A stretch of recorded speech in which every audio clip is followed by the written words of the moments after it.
Maraknya kasus tewasnya supporter dirasa perlu membuat sebuah regulasi atau undang-undang khusus. Hal itu dilakukan agar kekerasan di dalam maupun di luar stadion yang memakan korban ini tidak terjadi lagi.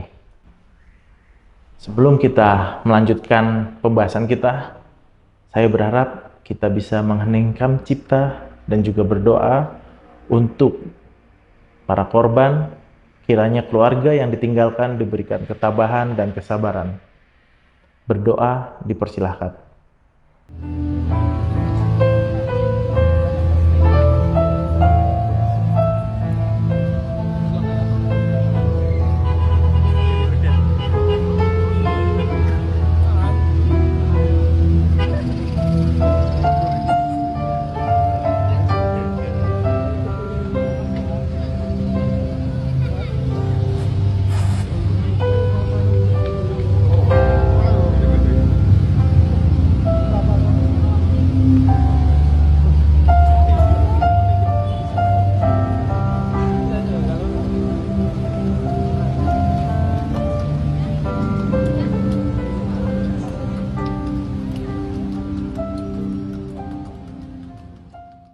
Sepak bola Indonesia kembali berduka setelah ratusan orang meninggal akibat kerusuhan di Stadion Kanjuruhan. Kasus meninggalnya supporter bukan kali ini saja terjadi. Saya menilai perlunya regulasi tegas untuk memberantas kekerasan di dalam maupun di luar stadion. Salah satunya membuat undang-undang khusus sepak bola. Tapi kita ketahui, proses pembuatan perundang-undangan itu cukup memakan waktu yang lama, perlu kajian lebih mendalam, dan disahkan oleh DPR RI. Lalu solusinya bagaimana? Saya sebagai analis pencarian dan pertolongan yang concern dalam bidang kebencanaan ingin memberikan advice. Dalam penanganan bencana, ada yang namanya worst case scenario. Apa itu? Worst case scenario atau biasa kita singkat dalam bahasa Indonesia WCS itu adalah konsep dalam manajemen risiko di mana penyelenggara sebagai perencana merencanakan tindakan apa yang harus diambil bila terjadi potensi bencana terparah, mempertimbangkan kemungkinan hasil yang paling parah yang dapat terjadi dalam situasi tertentu, sehingga korban yang jatuh dapat diminimalisir. Syukur-syukur tidak ada korban jiwa. Apakah safety briefing dilaksanakan di setiap stadion di Indonesia? Dan para supporter, apakah mendengarkan secara hikmat sehingga mengerti hal apa yang harus dilakukan bila terjadi hal-hal terburuk? Kita tidak tahu kapan datangnya.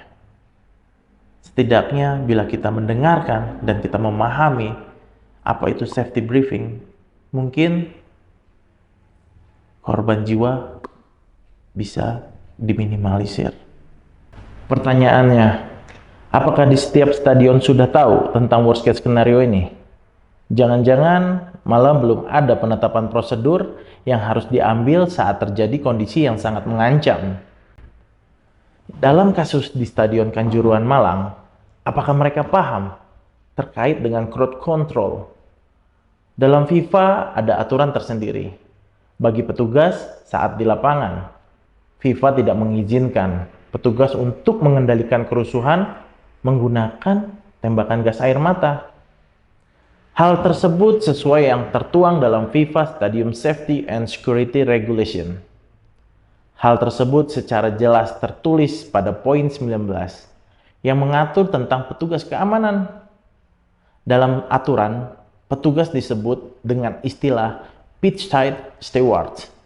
Menyorot pada poin 19b, petugas keamanan secara tegas dilarang menggunakan senjata api ataupun gas air mata untuk mengendalikan massa. Tapi banyak yang bilang, penembakan gas air mata itu kan akibat aksi nekat ribuan supporter yang mulai anarkis.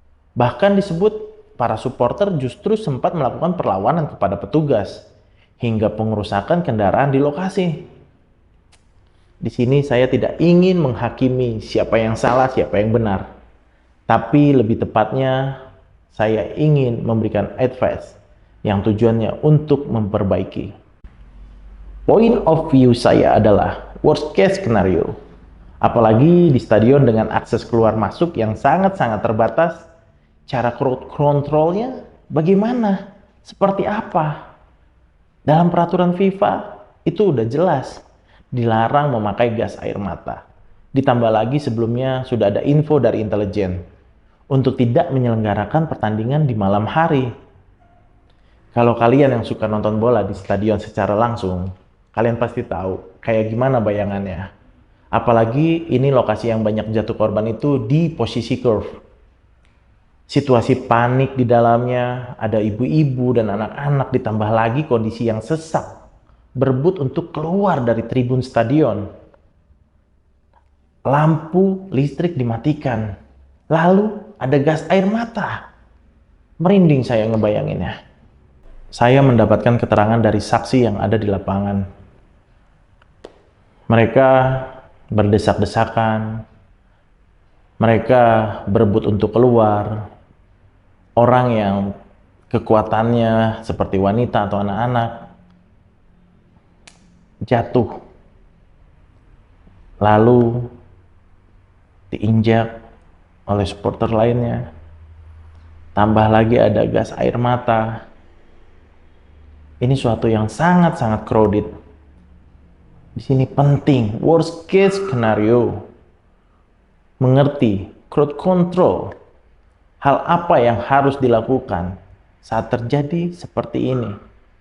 Agar tidak ada lagi korban yang jatuh. Tidak ada lagi nyawa yang melayang. Saya berharap ke depannya semakin banyak SDM yang mengerti tentang bantuan hidup dasar. Semakin banyak rescuer-rescuer yang lahir mengerti bagaimana memberikan pertolongan terlebih kepada korban yang sedang mengalami sumbatan jalan napas atau gagal jantung dan lain-lain, ataupun mungkin ada fraktur.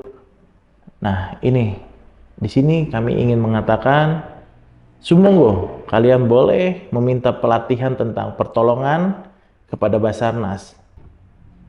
Jadi di sini ada miss antara panitia penyelenggara, PSSI, dan aparat keamanan. Kita bisa lihat sendiri. Akibatnya fatal. Fatal sekali kan? Ratusan nyawa melayang. Maka dari itu saya menekankan pentingnya worst case scenario dalam pembangunan kemampuan dan kekuatan aparat keamanan ke depan. Kita fokuskan pada penanganan kerusuhan di stadion dan berbagai kemampuan lainnya, agar negara kita aman dan kondusif. Salam, kita semua adalah penolong.